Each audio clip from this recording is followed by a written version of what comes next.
Hello friends, this is Victor here. Welcome back to the Intelligent Investor channel. In today's video, I'm going to analyze AMD stock. Specifically, I'm going to talk about why I believe AMD is one of the best AI chip stocks after Nvidia. I will explain why I think AMD is undervalued now. Before I start, I always like to give you more context first. At the time of making this video, the market is extremely fearful again, because a recent US job report was much weaker than expected. At the beginning of the year, many investors expected that the US would likely have a soft landing. Now, many investors are concerned that the US may have a hard landing recession instead of a soft landing. Also, the market has been down a lot in recent weeks because of the yen carry trade strategy that has crushed the entire stock market. Right before I started making this video, many large investors and hedge funds were getting margin calls because of the large losses in their yen carry trade strategy. Many large investors have been forced to sell their US stocks to cover their margin costs in recent weeks. This is why the Nasdaq 100 has been down around 10% from the most recent peak. The important thing is this: most companies' fundamentals have not changed at all, but their stocks are still down a lot right now. This means many tech stocks are likely oversold or even undervalued now. I want to talk about AMD versus Intel quickly here. I made this Intel stock analysis video back in October 2020. That was almost 4 years ago. I made this bold prediction. Many investors who were bullish on Intel did not like my prediction at all. I said that Intel was a value trap because I knew that Intel was way behind in process node technologies and mass manufacturing of leading edge chips compared to TSMC. Also, I knew that Intel had many execution issues, chip manufacturing issues, and many product delays. Intel still has the same execution issues and chip manufacturing issues today. I also predicted that AMD would eventually surpass Intel's market cap. Fast forward to today, my predictions about AMD and Intel have been right. At the time of making this video, AMD's market cap is around 217 billion, while Intel's market cap has fallen to around 84 billion.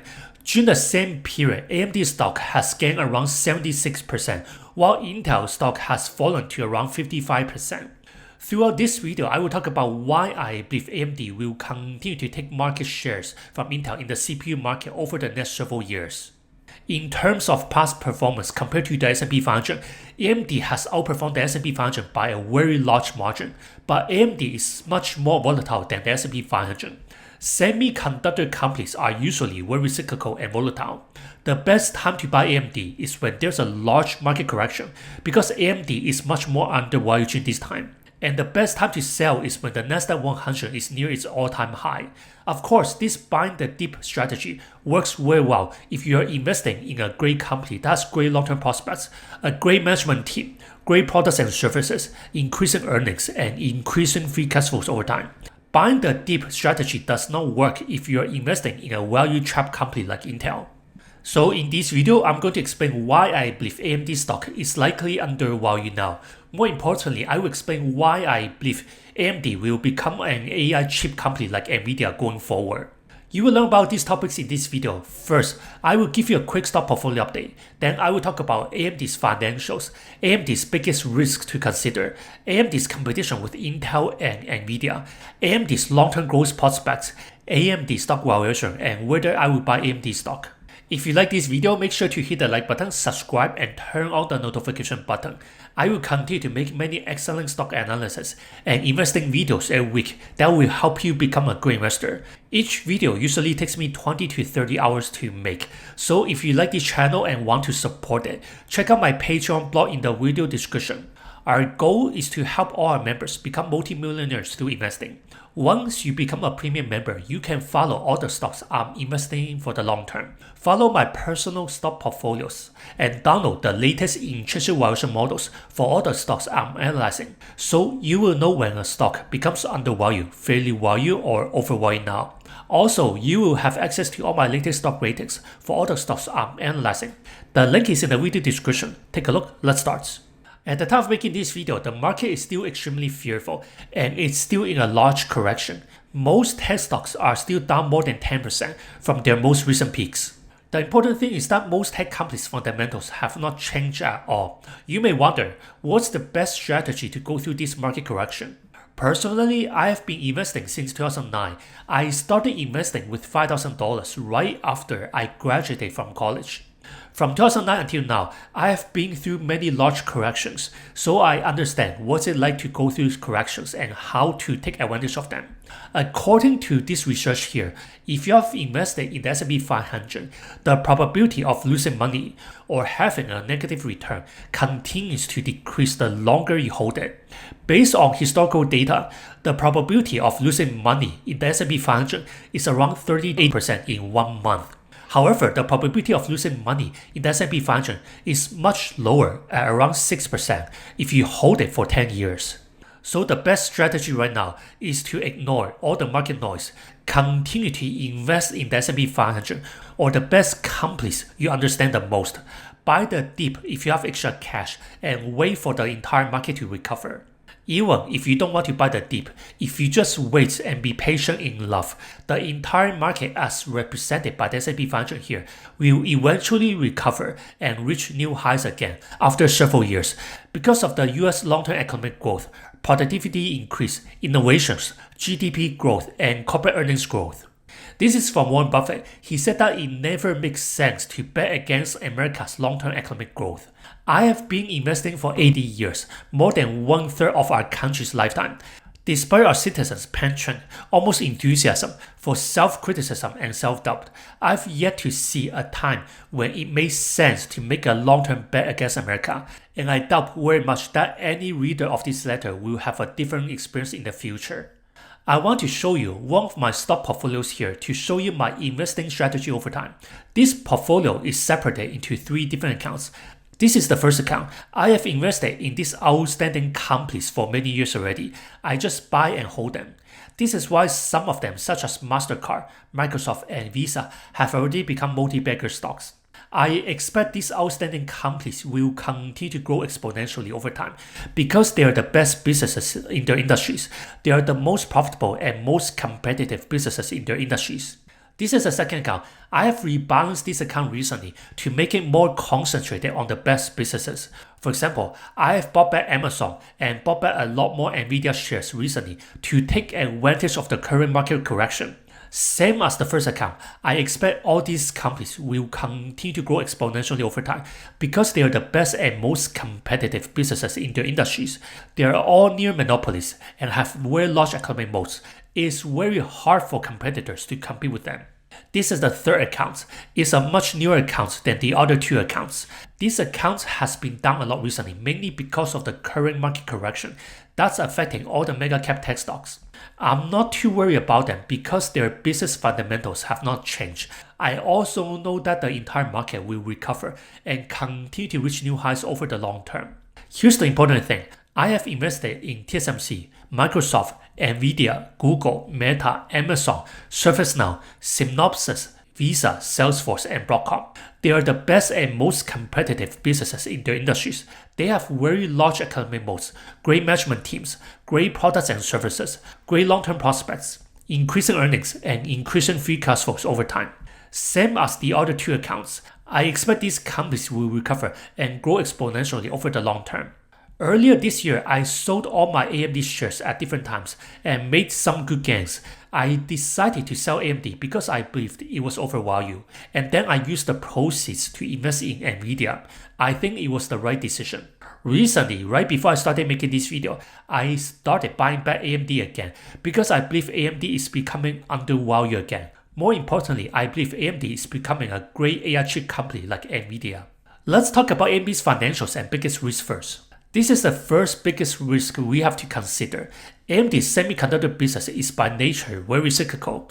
Typically, AMD's business performs very well if there's a large demand for PC gaming, laptops, high-performance PC components, and data center AI chips.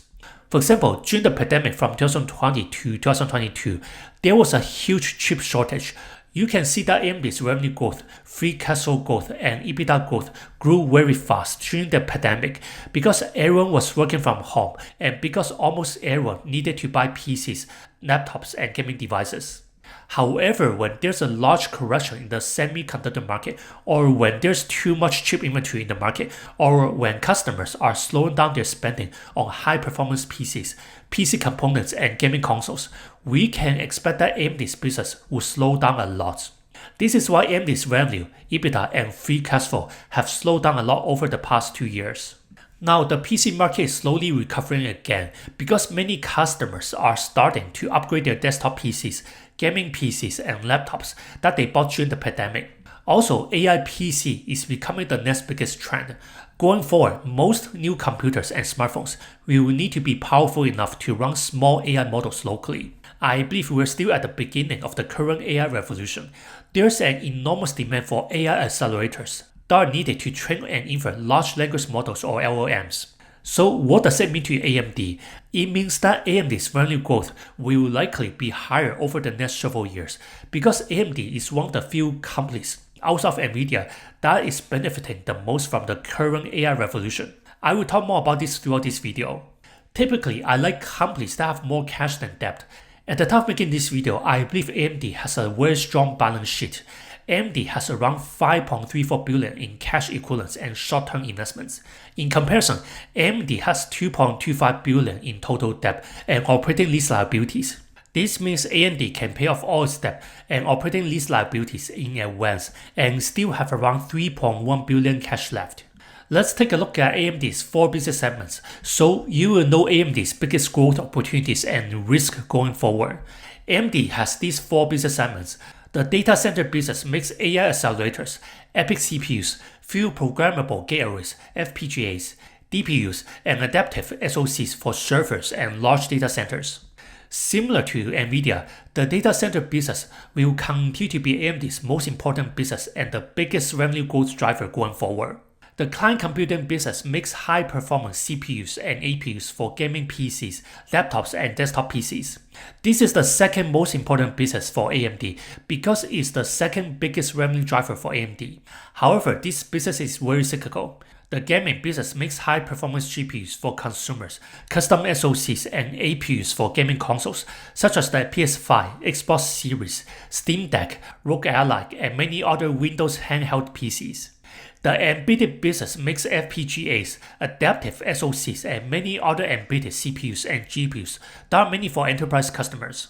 Going forward, just like Nvidia, the data center business will continue to be AMD's most important business and the biggest revenue driver because of the very large demand for high-performance computing and energy-efficient AI accelerators that are used in the AI data centers. AMD is Nvidia's biggest competitor in the AI accelerator market.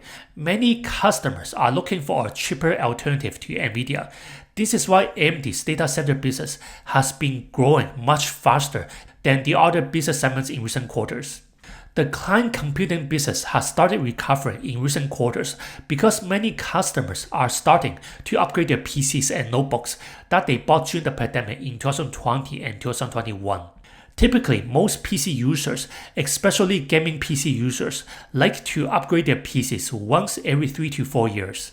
AMD's gaming business has been a downward trend for several quarters already because AMD's current-gen GPUs are not competitive at all compared to Nvidia's top-end GPUs. This has been the trend for many years already. In fact, most PC gamers like to buy GPUs from Nvidia instead of AMD because Nvidia makes the best high-performance GPUs and because Nvidia GPUs are well optimized and supported for most games. The embedded business revenue has been decreasing a lot in recent quarters because many enterprise customers still have a lot of embedded chip inventory to sell. According to the most recent earnings call, AMD is seeing early signs of order patterns improving and expects embedded revenue to gradually recover in the second half of the year. In terms of margins, AMD had a very healthy 49% gross margin in the most recent Q2 quarter. However, its GAAP operating margin was very low at 5%. But if you look at AMD's non-GAAP operating margin, you can see that AMD's non-GAAP operating margin was at 22% in Q2. So what is happening here? AMD's non-GAAP operating margin is actually much more accurate than its GAAP operating margin. The main reason is this. Every quarter, AMD has to expense a very large non-cash item called the amortization of acquisition-related intangibles. This is a non-cash expense from acquiring Synnex back in 2022. This non-cash expense makes AMD's GAAP operating margin and GAAP operating income much lower, but in my view, this is not a real expense. We have to look at AMD's non-GAAP gross margin and non-GAAP operating margin to understand AMD's business. In the recent Q2 quarter, AMD's non-GAAP operating margin was 22%, which was much more reasonable compared to its GAAP operating margin of 5%. Going forward, I believe AMD's non-GAAP operating margin will continue to improve over time because AMD's data center business will likely become more profitable over time. I will talk more about this later on in this video. Next quarter, AMD's management expects that the company's revenue will be around $6.7 billion at midpoint. This represents a 16% year-over-year growth compared to the same quarter last year. Of course, the biggest growth driver will be AMD's data center business, followed by its client computing business. In terms of competition, there are only two major players in the x86 CPU market, Intel and AMD. Typically, when you buy a desktop PC, a gaming PC, or a notebook, you either choose a computer that has an Intel CPU or an AMD CPU. As you may already know, Intel used to dominate the x86 CPU market and own over 70% of the market. AMD used to be much behind Intel before Dr. Lisa Su became AMD CEO in 2014. Now, Intel has fallen well behind AMD because of Intel's execution issues, product design issues, many CPU product delays, manufacturing issues, lack of innovation, and lagging in process node technologies and chip manufacturing compared to TSMC. In comparison, under Dr. Lisa Su's management, AMD has released many Ryzen CPUs, APUs, and EPYC CPUs that are much more energy efficient and often more powerful than Intel CPUs. At the time of making this video, Intel's top-end CPUs just cannot compete with AMD in power efficiency. Intel's top-end CPUs often need more power just to match the performance of Ryzen processors and EPYC processors. AMD outsources chip manufacturing to TSMC. This is a huge advantage for AMD because TSMC's process node technologies and mass chip manufacturing of leading-edge chips are at least 2 years ahead of Intel. This is why AMD has been capturing a lot of market shares from Intel in recent years. This is my prediction. I believe AMD will continue to take more client computing and server CPU market shares from Intel over the next several years because of Intel's execution issues and because Intel is still well behind TSMC in process node technologies and chip manufacturing of leading-edge chips. In the PC market, AMD is also competing with ARM. In the upcoming years, there will be more ARM-based PCs that will likely be more energy efficient than most PCs with Intel or AMD CPUs. ARM-based CPUs are generally much more energy efficient than the x86 CPUs made by Intel and AMD. According to Reuters, ARM is aiming to capture 50% of the PC market in 5 years.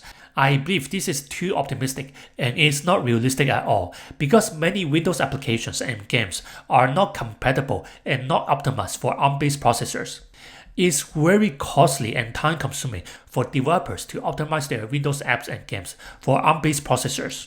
I believe most people will still buy PCs that have Intel or AMD CPUs because most Windows apps and games work very well on Intel or AMD CPUs. In the data center market, there will be a lot more competition going forward. AMD's largest customers such as Amazon, Microsoft, and Google are all making their custom ARM-based CPUs for specific data center workloads. Typically, these ARM-based server CPUs are much more energy efficient than the x86 CPUs from AMD and Intel in certain workloads. ARM-based CPUs are great for many AI workloads. This is why Nvidia makes its own ARM-based Grace CPU and the upcoming Vera CPU. In the long run, I think these ARM-based CPUs will capture a bigger market share in the data center market, but I cannot predict how much market share they will capture compared to AMD and Intel. Let's talk about AMD's long-term growth prospects and how it will compete with Nvidia going forward. I talked about this earlier. Similar to Nvidia, the data center business will be the most important and the biggest revenue growth driver for AMD going forward. At the time of making this video, AMD's data center business already contributes around 48% of the company's total revenue. AMD's data center business has been growing much faster than other businesses in recent years.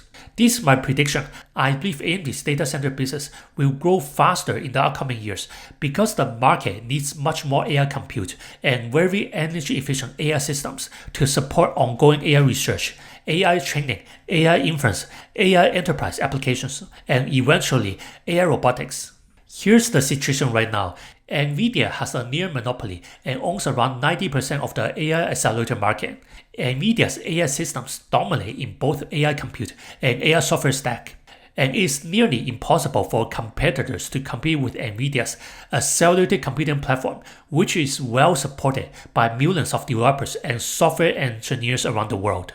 Of course, the market does not want Nvidia to have the entire AI accelerator market. The market needs another major player to compete with Nvidia. Based on what I know, AMD is the closest competitor to Nvidia in the AI accelerator market. AMD's Dr. Lisa Su made this market forecast last year. A year ago, she initially forecasted that the data center AI accelerator market, which is dominated by Nvidia, would grow from 30 billion in 2023 to 150 billion in 2027. Now she believes that the data center AI accelerator market will grow from 45 billion in 2023 to over 400 billion in 2027. Of course, this is likely too optimistic.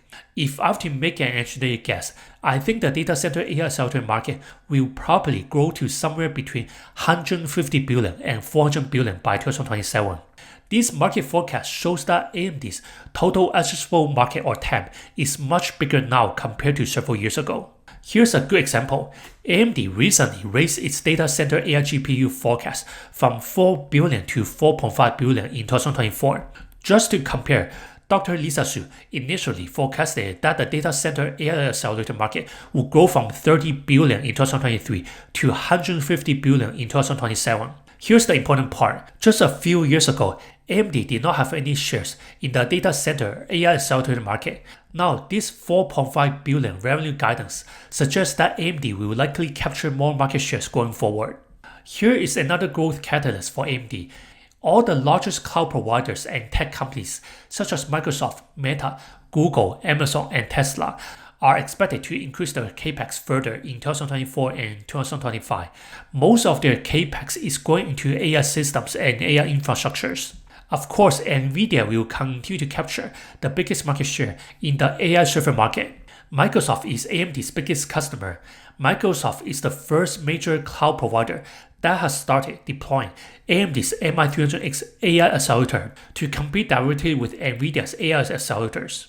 Based on what I know, Microsoft will likely continue buying much more AI accelerators from AMD in the upcoming quarters because AMD's MI300X GPU is much cheaper than Nvidia's current gen Hopper and the next gen Blackwell platform, and because AMD's AI GPUs are very competitive when it comes to AI inference. Nvidia's AI GPUs are most competitive in training large language models. Let me show you the most important parts of AMD's recent earnings call. I think this shows AMD's data center business will likely grow much more in the upcoming quarters. AMD's management said this.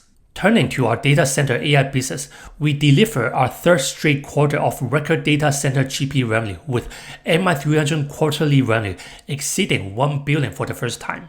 Microsoft expanded their use of MI300X accelerators to power GPT-4 Turbo and multiple Copilot services, including Microsoft 365 Chat, Word, and Teams.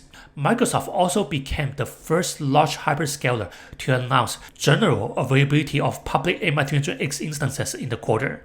The new Azure VMs leverage the industry-leading compute performance and memory capacity of MI300X in conjunction with the largest ROCm software to deliver leadership inferencing price performance when running the latest frontier models, including GPT-4.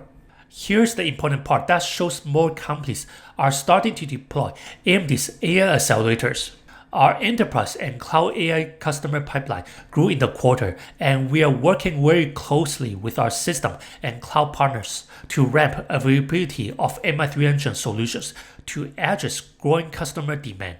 Dell, HP, Lenovo, and Supermicro all have instant platforms in production. and multiple hyperscale and tier 2 cloud providers are on track to launch MI300 instances this quarter. As we look into the second half of the year, I think we will expect that MI300 value will continue to ramp in the third quarter and the fourth quarter, and we'll continue to expand both current deployments with our existing customers, as well as we have a large pipeline of customers that we're working through that are getting familiar with our architecture and software and all that stuff. So I'd say overall, very pleased with the progress and really continue right on track to what we expected from the capabilities of the product. As we go into next year, one of the important things that we announced at Computex was increasing and expanding our roadmap. I think we feel really good about our roadmap. We're on track to launch MI325 later this year, and then next year our MI350 series, which will be very competitive with Blackwell solutions, and then we're well on our way to our CDNA next as well. So I think overall we remain quite bullish on the overall AI market. I think the market continues to need more compute. Here's another important part.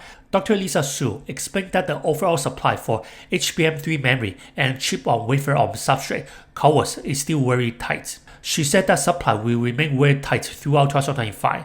This matched what TSMC's management said in the most recent earnings call. Based on what I know, Nvidia and AMD have booked most of TSMC's CoWoS capacity between now and 2025. This suggests that the demand for Nvidia and AMD's AI systems will continue to be very strong between now and throughout 2025. Dr. Lisa Su said this. So on the supply side, we made great progress in the second quarter. We ramped up supply significantly, exceeding 1 billion in the quarter. I think the team has executed really well. We continue to see line of sight to continue increasing supply as we go through the second half of the year. But I will say that the overall supply chain is tight and will remain tight throughout 2025. So under that backdrop, we have great partnerships across the supply chain. We have been building additional capacity and capability there, and so we expect to continue to ramp as we go through the year. I said this earlier, the market does not want Nvidia to have over 90% of the AI accelerator market. The market needs another major player to compete with Nvidia. To fend off competition, Nvidia is accelerating its product roadmap to release one new AI GPU platform every year. Of course, this is extremely aggressive. Nvidia is planning to launch the upcoming Blackwell platform in Q4 this year. However, according to several sources, Nvidia will likely delay Blackwell chips until Q1 or Q2 next year because of certain design issues. In 2025, Nvidia will release the Blackwell Ultra platform. In 2026, Nvidia will release the Rubin platform and ARM-based Vera CPU. In 2027, Nvidia will release the Rubin Ultra platform. After the Rubin Ultra platform, Nvidia is rumored to release the X platform. Of course, all the upcoming platforms will be much more powerful and more energy efficient than Nvidia's current gen Hopper platform. Here's a comparison. To compete with Nvidia and capture more market shares, AMD will release one new platform every year. For example, AMD is planning to release the next-gen MI325X AI GPU by the end of 2024, which will compete with Nvidia's next-gen Blackwell platform. In 2025, AMD will release the MI350, which will compete with Nvidia's Blackwell Ultra. In 2026, AMD will release the MI400, which will compete with Nvidia's Rubin platform.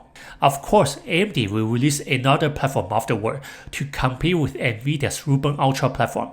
At the time of making this video, AMD's AI GPUs are generally much more competitive in AI inference workloads because of much higher memory capacity and higher memory bandwidth. AMD's Dr. Lisa Su believes that the AI inference market will be much bigger than the AI training market going forward. AMD is mostly targeting the AI inference market now. Based on what I know, AMD's upcoming MI325X will likely be very competitive compared to Nvidia's current gen H200 and upcoming Blackwell platform, at least in the AI inference market. This is why Microsoft will continue buying more AI GPUs from AMD in the upcoming quarters. But when it comes to the AI software stack, AMD's open source ROCm software platform is at least 10 years behind Nvidia's proprietary CUDA software platform. Intel is far behind Nvidia in both AI hardware and AI software stack. Here's the important part about Nvidia's CUDA. and why it will continue to be far ahead of AMD's ROCm. NVIDIA's biggest competitive advantage is its proprietary CUDA parallel computing software platform. Based on what I know, CUDA is the best and most popular parallel computer software platform for very compute-intensive workloads, such as high-performance computing, HPC, machine learning, deep learning, image and video processing, scientific computing, and data analytics. CUDA is like Apple's iOS ecosystem. CUDA is the industry standard for building AI models and accelerating AI applications. CUDA is well supported by millions of developers and software engineers around the world.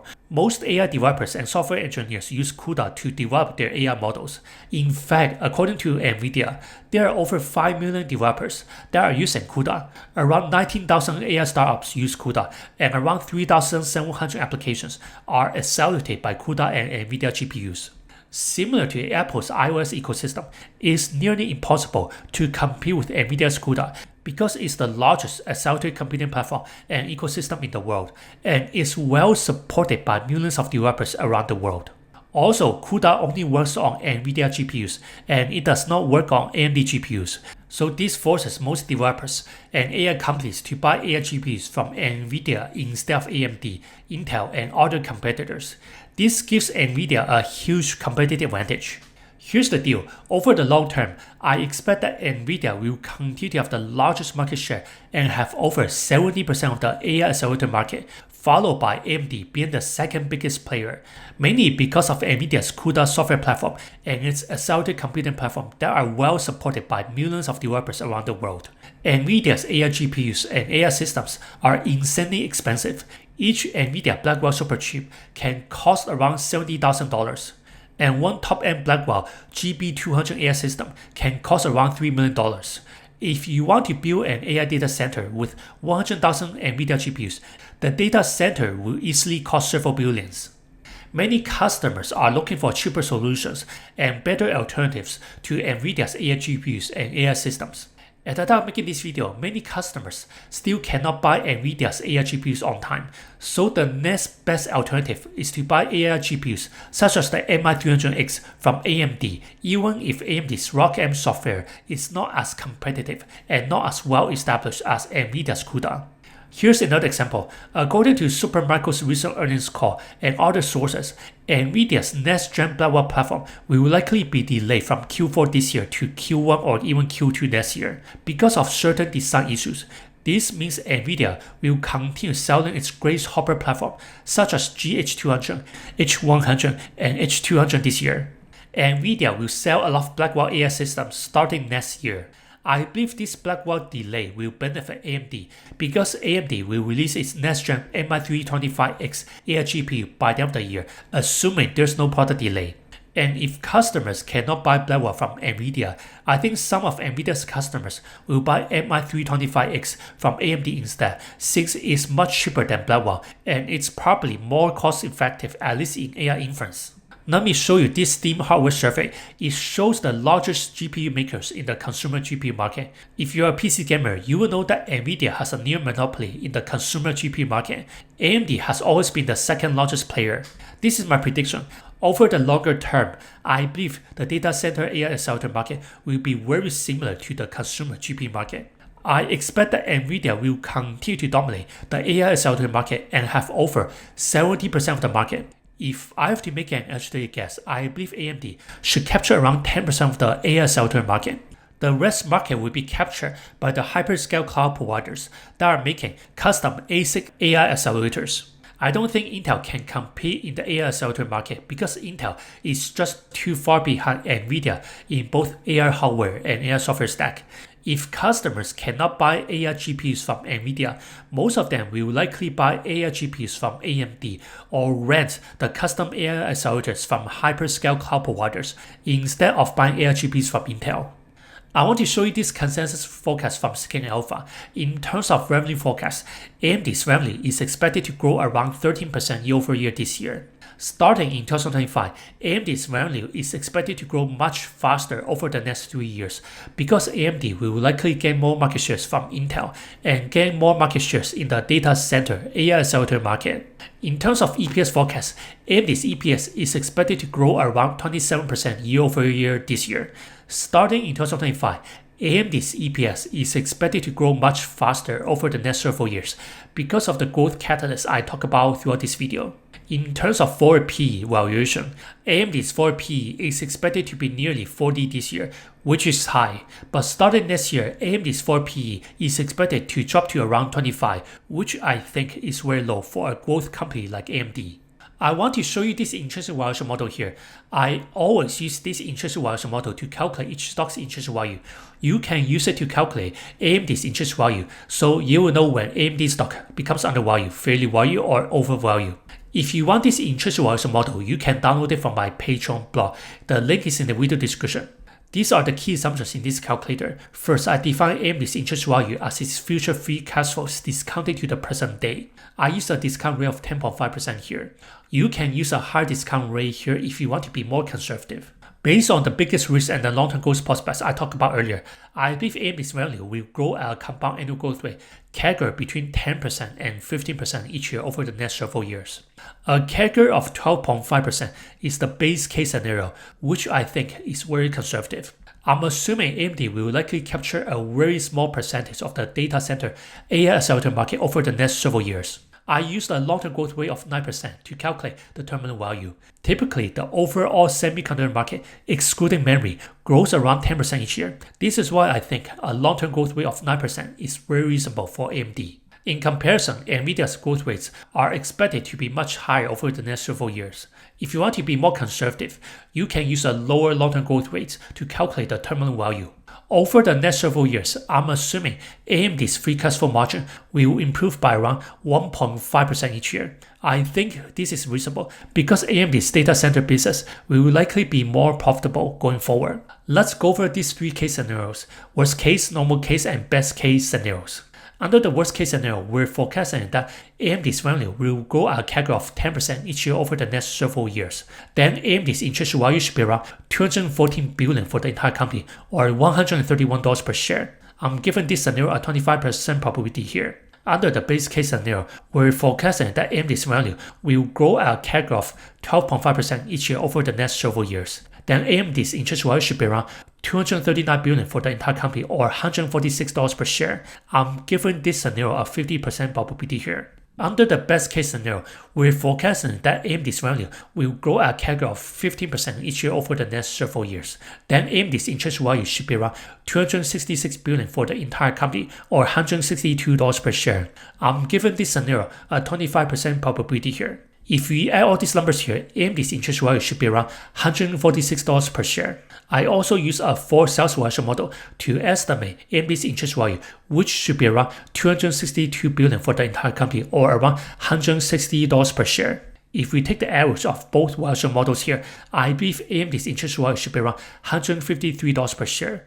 Just to compare, Morningstar has given AMD a slightly lower fair value of $145 per share. This means I believe AMD is undervalued now. So will I buy AMD stock? Yes, I will likely buy more AMD shares gradually going forward, as long as AMD is still undervalued. There are several reasons. First, I believe AMD will continue taking market shares from Intel in the traditional server CPU market and in the client CPU market. I expect Intel will continue falling behind in process node technologies and mass manufacturing of leading-edge chips compared to TSMC. Intel is just too far behind all the leading tech companies and semiconductor companies, including Apple, Nvidia, AMD, TSMC, Qualcomm, and ARM Holdings. Second, over the long term, I believe AMD will capture around 10% of the data center AI accelerator market, while Nvidia will continue to have more than 70% of the data center AI accelerator market. Third, Nvidia's top-end AI GPUs and AI systems are extremely expensive. The market is looking for another major player to compete with Nvidia. Based on what I know, AMD is the best alternative to Nvidia when it comes to AI compute and AI software stack, so it makes sense that many customers will start buying AI GPUs from AMD going forward if they cannot buy from Nvidia. Now, all these are only my opinions and my analysis based on my research. They are not financial advice. There are always risks associated with investing. It's very important to invest in what you know and not speculate.